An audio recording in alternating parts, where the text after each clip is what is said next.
Comment économiser des centaines d'euros et en accumuler des milliers? La première question à se poser, c'est pourquoi économiser de l'argent? On va aller droit au but. Économiser de l'argent vous permettra d'avoir des ressources si vous avez un projet qui pop à l'avenir, un besoin d'aider un proche par exemple, ou un imprévu. Il est aussi important d'avoir un peu d'argent de côté pour votre santé psychologique. Les ressources financières de sécurité que vous vous constituerez devraient être proportionnelles à vos obligations. Enfants, voiture, logement, etc. Par exemple, je vous recommande d'avoir au moins 3 mois de loyer en avance. De l'argent de côté en plus pour votre voiture, proportionnel à son prix. En tout cas, je vous conseille au moins un minimum de 3 000 € de côté pour vos ressources de sécurité, que vous devriez augmenter par rapport à vos responsabilités. Cette ressource de sécurité va être très importante, car comme dit précédemment, elle permettra de subvenir à vos besoins si nécessaire, plutôt que d'aller piocher dans vos investissements, que vous pourrez vous permettre de faire par la suite, après avoir accumulé assez de ressources de sécurité. Vous pourrez aussi économiser de l'argent pour des projets à l'avenir, mais cet argent pourra quand même être placé dans des endroits qui vous permettront de la faire fructifier. Je vais vous aider à analyser et à optimiser vos dépenses afin de pouvoir économiser un maximum stratégiquement. Marina! Je fais une vidéo, arrête de gueuler! Je vais prendre des exemples de dépenses récurrents que l'on trouve chez la plupart des personnes. Et par la suite, vous pourrez appliquer ça à votre propre situation. Première dépense à aller vérifier et optimiser, ça va être le logement. Si vous vivez chez vos parents ou chez quelqu'un, vous pouvez sauter cette étape, ce ne sera pas vraiment intéressant pour vous. Si vous payez un appartement ou une maison, que vous louez, ou vous avez trop d'espace, ou que vous logez dans un endroit cher, vous devriez peut-être penser à vous relocaliser. Je sais que ça fait peur, mais sur le long terme, ça fait vraiment la différence en termes d'économie d'argent. Personnellement, ayant déjà vécu seul, j'ai préféré faire le choix de continuer à vivre chez ma mère pour pouvoir économiser de l'argent et surtout pour être plus proche d'eux. Je sais que ça ne peut pas convenir à tout le monde, c'est pour ça qu'il est important de faire quelque chose qui vous convient et qui soit confortable pour l'avenir. On a parlé du logement, on va aussi parler d'électricité et de gaz. La solution pour optimiser vos dépenses d'électricité et de gaz va être d'utiliser des comparateurs d'énergie que vous pourrez retrouver juste ici en screen. Je vous laisse vous renseigner sur les différents points forts et points faibles de chaque comparateur. Mais tous ceux que je vous ai montrés sont plutôt fiables. Ce qui va être important à vérifier, c'est l'abonnement et le prix du kilowattheure. Et bien vérifier si l'offre est fixe ou variable, sinon ça pourrait être contraignant dans le temps. Après, pour ce qui est des différentes économies à faire, il va être intéressant en hiver de laisser votre chambre à 19 degrés, car chaque degré en plus avec votre chauffage va vous coûter beaucoup d'argent. Après, si vous vous creusez un petit peu la tête et que vous regardez d'autres vidéos sur l'économie, par exemple en hiver et tout, vous pourrez trouver plein de tips qui vous permettront d'économiser de l'argent par rapport à l'électricité et au gaz. On va passer directement au deuxième point, la voiture. Si c'est pas votre cas, comme d'habitude, vous pouvez directement passer à la prochaine étape. Personnellement, j'avais une voiture dans le passé. J'ai fini par la vendre car l'essence, l'assurance et tout ce qui va avec me coûtait beaucoup trop d'argent, et vu que je suis sur Paris, en tout cas dans une banlieue proche, j'ai décidé de m'acheter une trottinette électrique et de me débrouiller comme ça. Il y a des personnes qui vont me dire oui, les courses, tatati tatata, il y a toujours des solutions. On n'est pas forcément obligé de passer par l'achat d'une voiture et tout ce qui va avec. Donc personnellement c'est mon choix, après à vous de voir, sachant qu'en plus, au niveau des transports en commun pour aller sur Paris, c'est remboursé en grande partie par mon travail. Pour les personnes qui décident de garder une voiture, malgré tout, car moi je peux m'en passer, mais c'est pas forcément votre cas, et il n'y a aucun souci avec ça. À chacun ses restrictions. Mais sachez que c'est qu'une question d'habitude. Si vous décidez de passer au transport en commun et à la trottinette électrique ou à autre, par exemple le vélo, c'est qu'une question d'habitude. Donc, vous pouvez toujours essayer si vous sentez que c'est la bonne chose à faire. Pour les personnes qui décident de garder leur voiture, passez par des comparateurs pour l'assurance. Je vais vous mettre des screens juste ici, de comparateurs fiables. Et pour la voiture, je vous laisse vous renseigner sur le véhicule qualité-prix le plus intéressant, que ce soit au niveau des réparations et de la fiabilité du véhicule.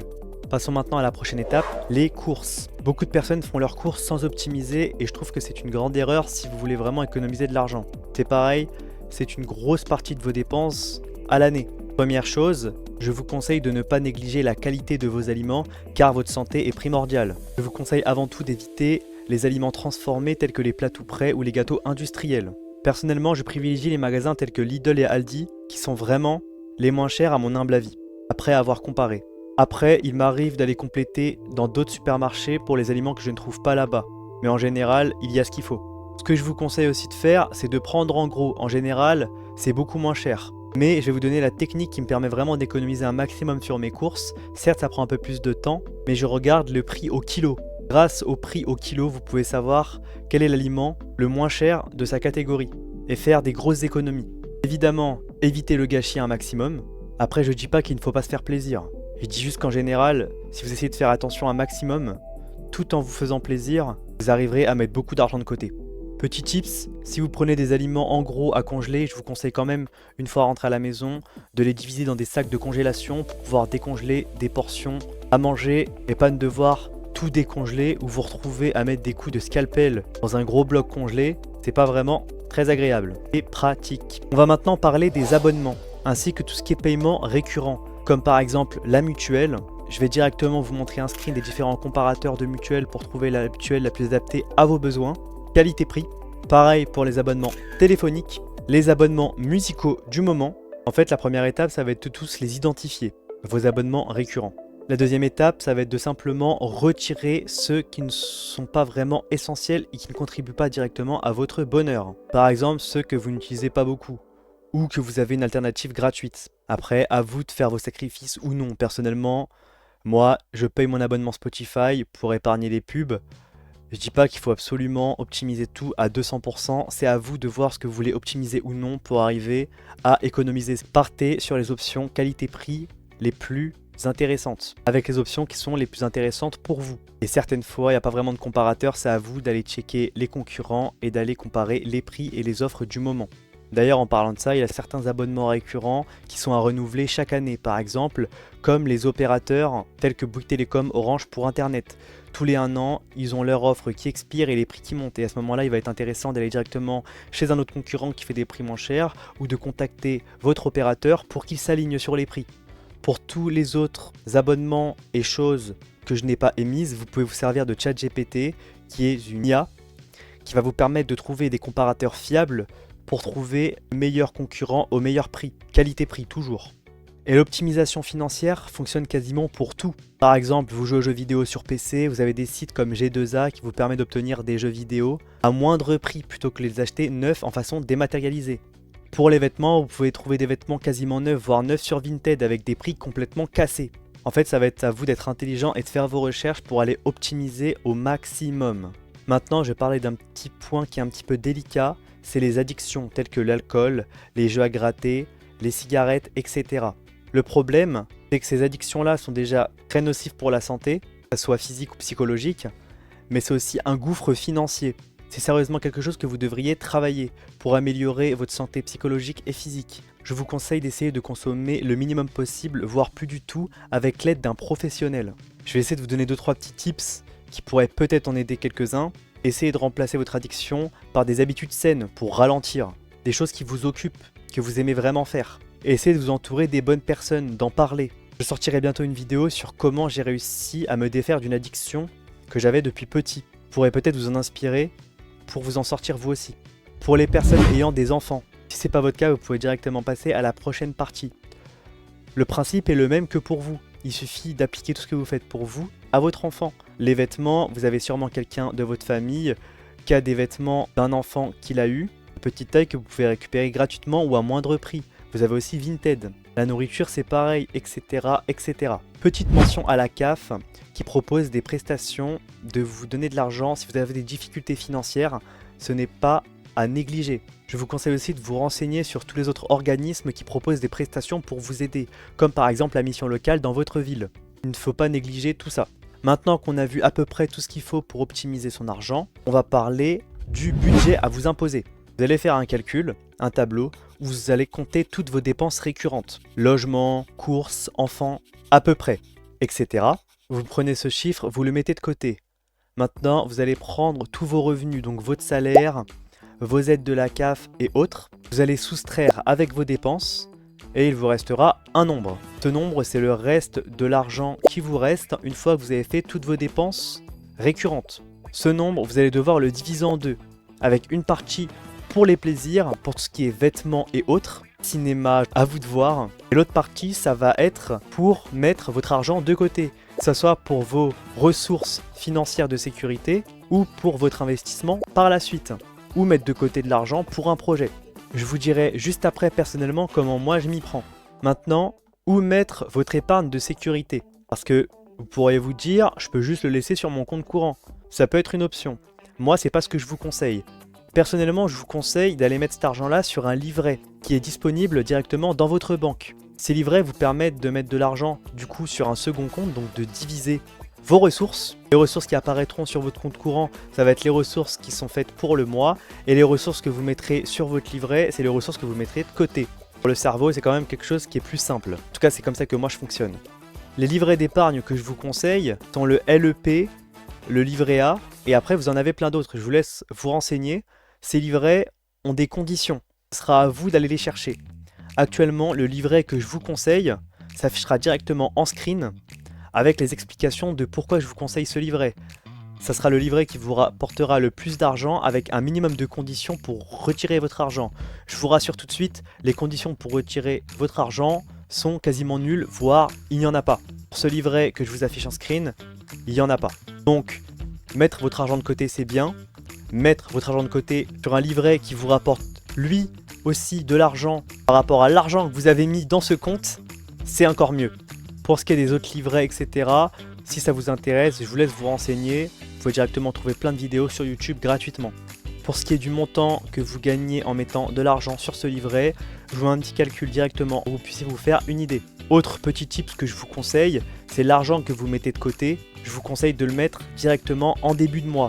Les premiers mois, vous allez vous donner par exemple 50% de plaisir, 50% d'économie, et vous allez voir au fur et à mesure si c'est quelque chose qui vous convient. Le truc, ça va être se mettre dans une position qui est quand même confortable pour éviter de craquer sur du long terme. Après, à vous de voir ce que vous vous imposez ou non. Comme dit tout à l'heure, je vous dirai moi ce que je fais personnellement juste après. En premier lieu, rassemblez votre épargne de sécurité. Donc comme je vous ai dit au début, 3 000, 5 000 euros, ça va être de par les responsabilités que vous avez. Et par la suite, il va être intéressant du coup de mettre de l'argent de côté sur un livret, donc votre épargne de sécurité, et continuer potentiellement à mettre de l'argent de côté si vous voulez par exemple avoir de l'argent pour un projet à l'avenir. Ou vous pouvez aussi passer avec le reste de cet argent là sur de l'investissement plus risqué.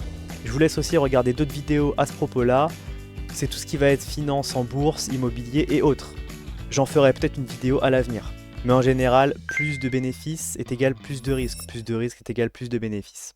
Il y a bien le mot risque dans cette histoire-là, donc à vous de faire vos recherches. Personnellement, moi, ce que je fais, mon épargne de sécurité s'élève à 5 000 euros. Il faut savoir que je pioche dans mon épargne de sécurité quand je fais des projets vacances ou autres, mais une fois que j'ai pioché dedans pour un projet, je ne refais pas d'autres projets tant que je ne suis pas remonté à 5 000 euros. C'est personnellement ma façon de fonctionner et je vous conseille de faire quelque chose de similaire, ce qui va vous permettre de ne pas trop vous emporter et ne pas vider vos ressources de sécurité sans vous en rendre compte. Un projet à la fois, un projet on recharge, un projet on recharge.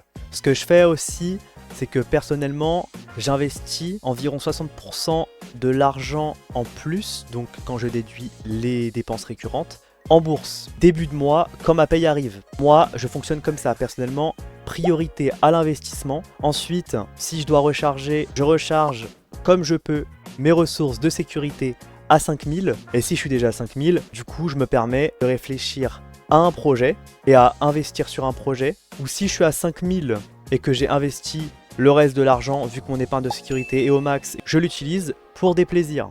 Après, il y a plein d'autres optimisations comme je vous ai dit à mettre en place. Je n'ai pas évidemment parlé de tout parce que sinon la vidéo durerait des années, mais je vous conseille de vous renseigner par exemple sur les frais réels lors de votre imposition. Il y a plein de vidéos sur YouTube que vous pouvez trouver. Vous avez aussi plein de tips que j'ai pas dit qui sera intéressant de mettre en place et auxquels je vous laisse réfléchir parce que je pourrais pas vous parler de tout, mais par exemple, prendre de la nourriture directement chez vous et faire des tupperwares pour éviter de payer des repas dehors quand vous êtes au travail. Ou emporter votre café sous thermos pour qu'il reste chaud, vous évitera de payer des cafés tous les jours dehors, ce qui revient à beaucoup d'argent. Vous pouvez aussi passer directement par votre travail pour obtenir des réductions sur les billets de cinéma et autres activités, voire des vacances. À vous d'aller réfléchir et de regarder vos différentes dépenses et comment les optimiser un maximum. Je vous remercie d'avoir regardé cette vidéo jusqu'à la fin. Si je vous ai aidé, n'hésitez pas à liker, à partager et à aussi partager à des gens à qui ça pourrait intéresser dans votre entourage. Et si ça t'intéresse, je propose une prestation qui permet d'optimiser toutes tes dépenses pour obtenir un maximum d'économies sur du long terme. Donc si t'as pas envie de te prendre la tête avec tout ce que je dis dans la vidéo ou que tu veux directement que je m'en occupe parce que tu sais pas trop comment t'y prendre ou même d'autres raisons, n'hésite pas à me contacter, je te laisse toutes les informations nécessaires ici et dans la description. Je vous souhaite une bonne journée ou une bonne soirée et à la prochaine pour une nouvelle vidéo. Ciao!